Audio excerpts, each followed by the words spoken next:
Mon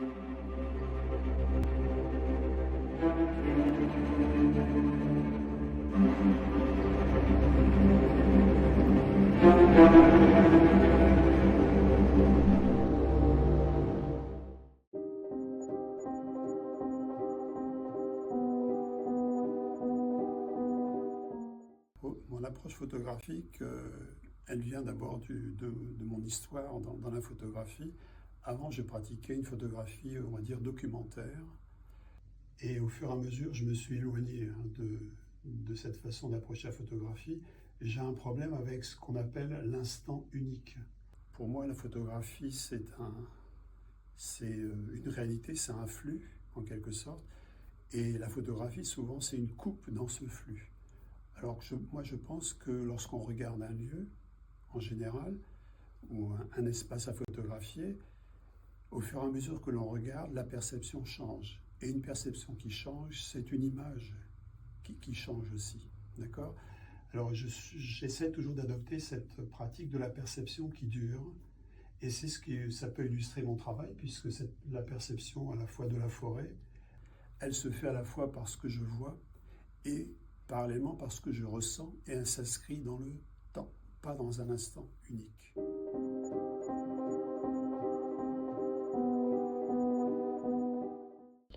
Alors effectivement, pour moi la forêt, c'est pas uniquement un lieu physique, un environnement physique. C'est aussi ce qu'on peut appeler un espace mental en quelque sorte. C'est là où forcément se confrontent à la fois une réalité et on va dire un imaginaire individuel, mais qui peut être un imaginaire collectif. Et j'essaye de faire entrer en connexion ces deux, de montrer ce qu'on voit et de montrer ce qui est caché. Ce qui est caché, ça veut dire ce qui est enfoui en nous, en quelque sorte. Et c'est cette double vision, cette dualité, que j'essaye toujours de mettre en avant. Et j'essaye de ne pas mettre de frontières entre le visible et l'invisible. J'essaye de confondre les deux, c'est-à-dire confondre à la fois ma vision objective et, on va dire, ma vision beaucoup plus subjective.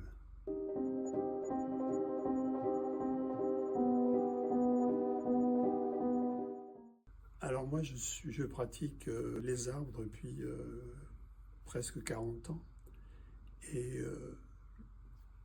marcher dans les arbres, pour moi, c'est parcourir, m'interroger, méditer sur mon rapport à moi-même, au monde et au lieu.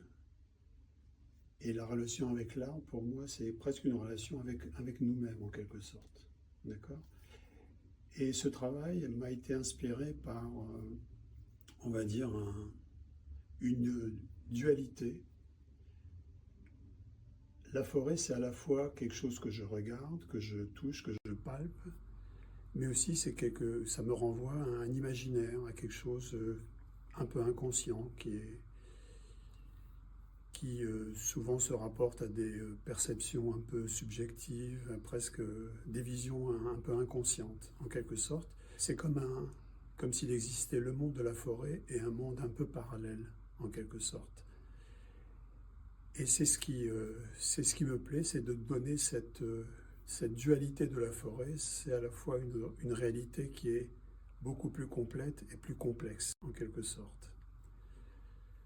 Alors souvent, je dis que je fais cohabiter deux choses en même temps, c'est le penser à l'endroit et le penser à l'envers.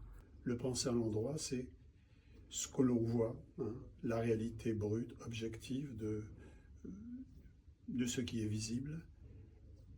Et parallèlement, je perçois aussi quelque chose d'autre, quelque chose qui n'est pas visible. C'est ce que j'appelle le penser à l'envers, c'est-à-dire des émotions, quelque chose de très, on va dire, presque inconscient, hein, lié à mon imaginaire, à mon ressenti, à mes émotions, à mes angoisses, à mes fantasmes. Et voilà, j'essaie de faire cohabiter les deux sans vraiment c'est pas une opposition brutale. Les deux se complètent, vont ensemble, ils coexistent ensemble et nous donnent une vision beaucoup plus total, beaucoup plus poétique, beaucoup plus onirique du monde de la forêt.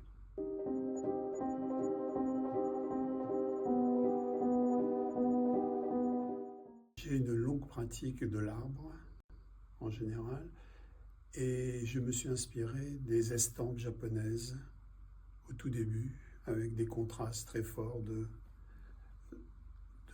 noir et blanc.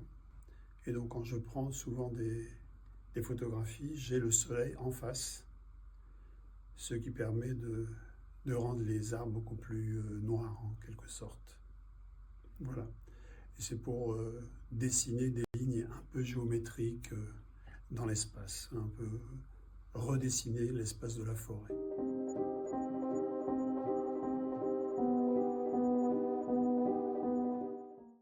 C'est l'une de mes premières photos qui a motivé un petit peu mon travail. Comme on le voit, il y a une superposition de deux mondes en quelque sorte. Le monde des arbres qui se dessine un peu dans l'espace et quelque chose qui vient un peu en arrière-plan en quelque sorte et qui vient un petit peu donner une vision beaucoup plus un peu onirique, voire un peu fantastique à ce travail. Alors, le travail que l'on voit en arrière-plan, c'est une inversion de la lumière. Alors, ce n'est pas simplement un procédé technique, hein. C'est presque un procédé conceptuel en quelque sorte. Souvent, je dis que c'est une métaphore de la manière dont je vois la forêt et je construis aussi de la manière dont je construis la réalité. D'accord ? Et j'ai voulu donc les confronter pour justement illustrer ce que je disais précédemment. D'abord, cette beauté palpable que je vois dans la forêt, c'est de ces arbres un peu qui se dressent, ces silhouettes, toujours inspirées par l'héritage de l'estampe japonaise, et ce monde un petit peu parallèle que je m'invente en quelque sorte lorsque je me promène dans la forêt. Cette façon de faire confronter l'univers que je vois et un univers un peu parallèle, un peu personnel en quelque sorte. Et cette opposition qui m'a plu en quelque sorte.